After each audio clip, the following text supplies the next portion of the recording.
Hello everyone. We finally got the final here on the 1960 Econoline van. And I tell you, it was a real fun build because this is very personal to me. It was the actual vehicle that I drove back in the late 70s.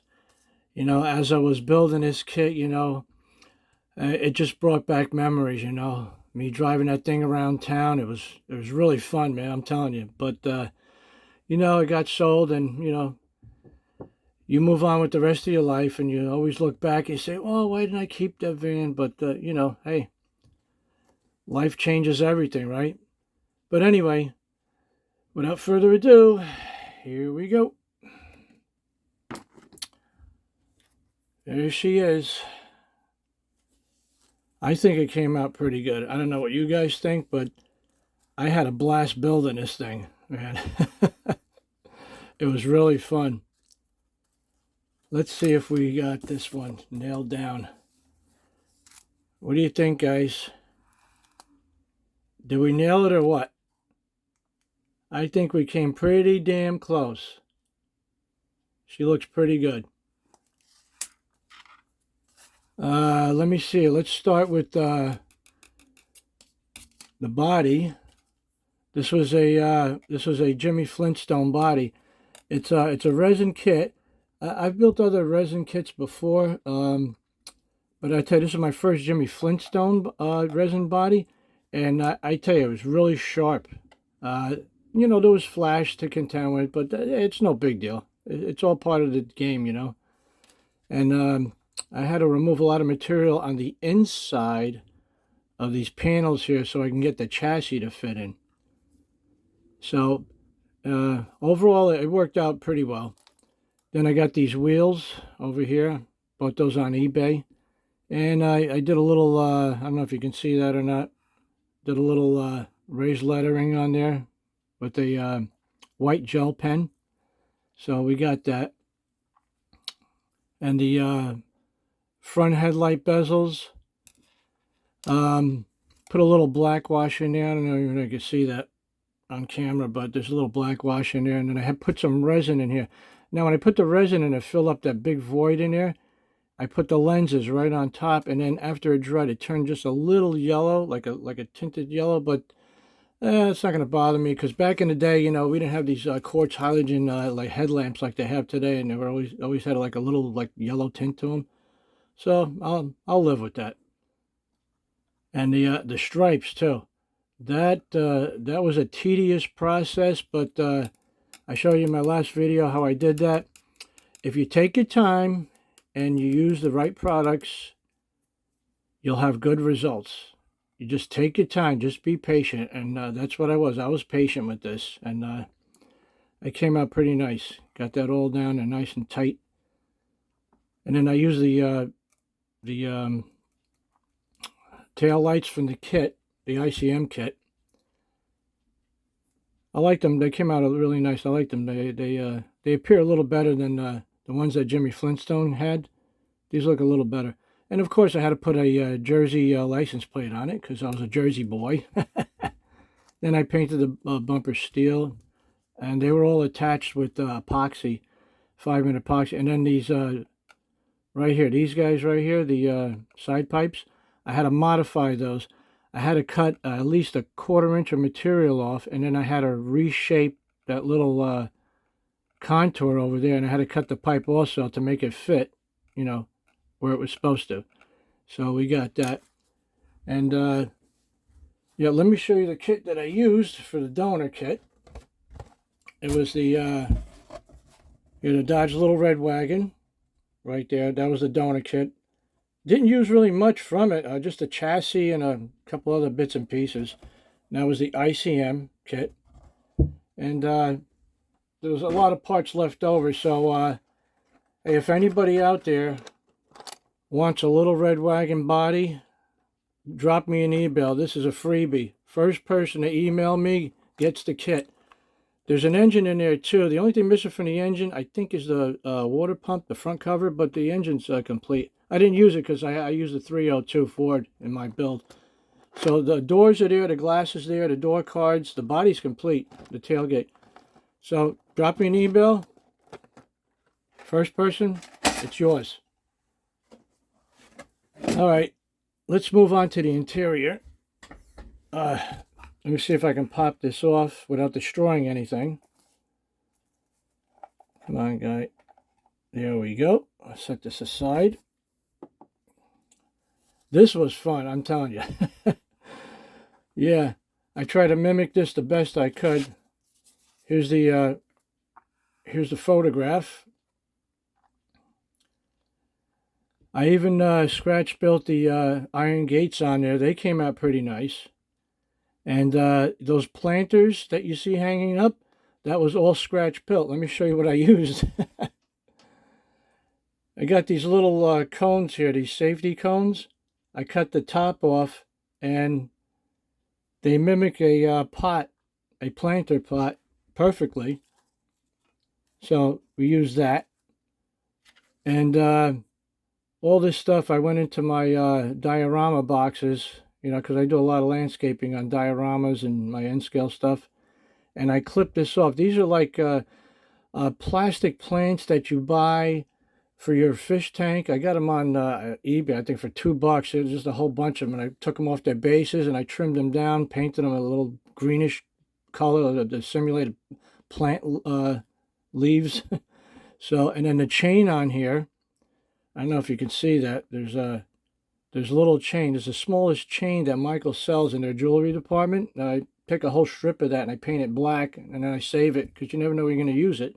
And I just happened to use it, and I took a couple of straight pins and some little 20 thousandths plastic, and there you go.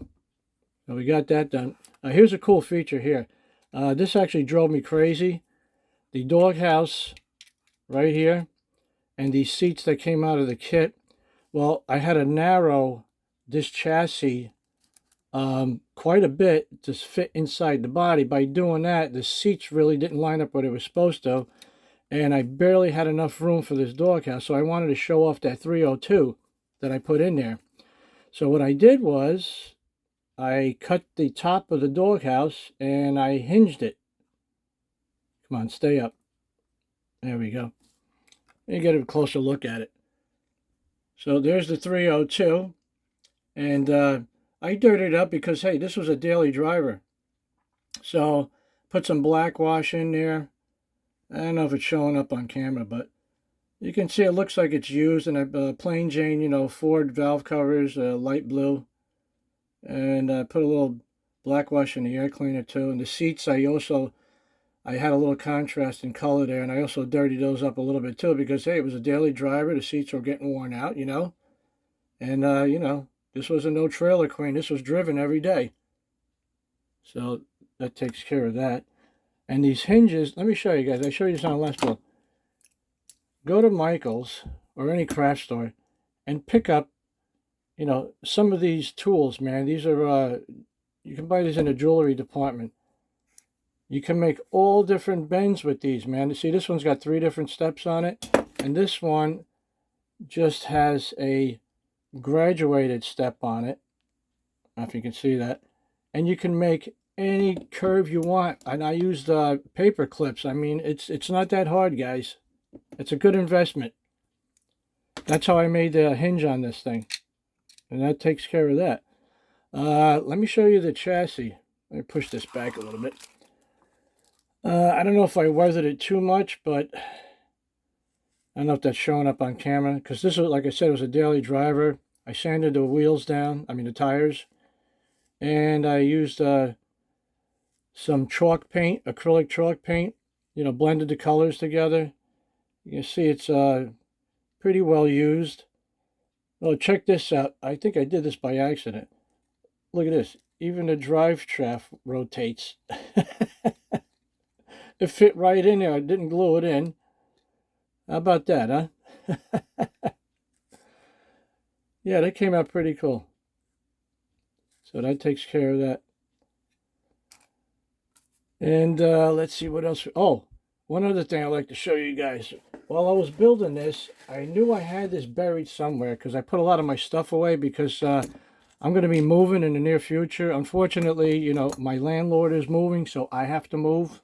So me and my wife are looking to move to a different state. So by midsummer, I think we'll be out of here. But I had to dig this up. Check this out. This is a Ford Service Technician Manual. All right, 61 Econoline body service. They ran this style from about 60 to 67, and this is really cool, man. I tell you, I go to car shows, and I first thing I do when I go to car show, I go to dealers, the vendors, and they always have cool stuff laying around. I think I picked this up for a few bucks, but this is so cool. I mean, it's like it was never used.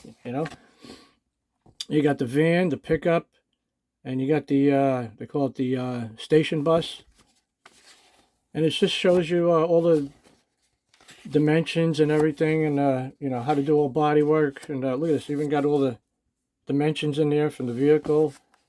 Yeah, shows you how to replace the glass and striker plates and hinges and all that door mechanism, window mechanism. And this is really fun. Let me show you this. I remember this back in the 60s, man. These guys were all dressed in white and had those little hats on there. And it's kind of ironic because, you're working on a car, you're working in a garage, it gets dirty, and you're wearing a white uniform. It's like, oh my God, didn't take too long to get that all messed up, huh? And there's the guys replacing it.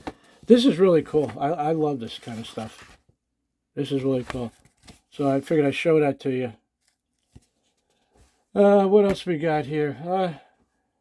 Let's see. Oh, you know what? I think the next video I'm going to hit probably one of my, I'm going to do a military build. Let me show you just for a second. We're going to pan up here. Hold on, guys. I got a lot of military kits up here. I got a lot of unimodels, road ends, and you know what? I think I'm going to build one of them because not only they're cool to build, but they're from Ukraine, so that's going to be my little build for support for Ukraine. So I'm going to probably pick one of those guys out. I know Gavin Booth will be happy, and my buddies in the UK, they like those military models. All right, guys. Let me see if I can put this back on without destroying anything. It should fit there. There we go. It's got a little rake to it. That's pretty cool. I like that. All right, guys. You know what? I'm out of here. Listen, I thank all of you for coming to support my channel. I really, really enjoy the comments you guys are putting on my posting up there, And, the comments are good. It's a healthy practice. We watch each other's videos, and it motivates us to build, and it inspires us to do the best we can do, And I'm always checking out your videos. And, after doing this for over 45 years, I'm an old dog and I still learn new tricks, Sometimes I see videos there and I'm like, oh, I didn't know that. And, you learn something every day, All right, guys, with that being said, I'm out of here. You guys take care. Enjoy the rest of your day. Be safe and keep on building.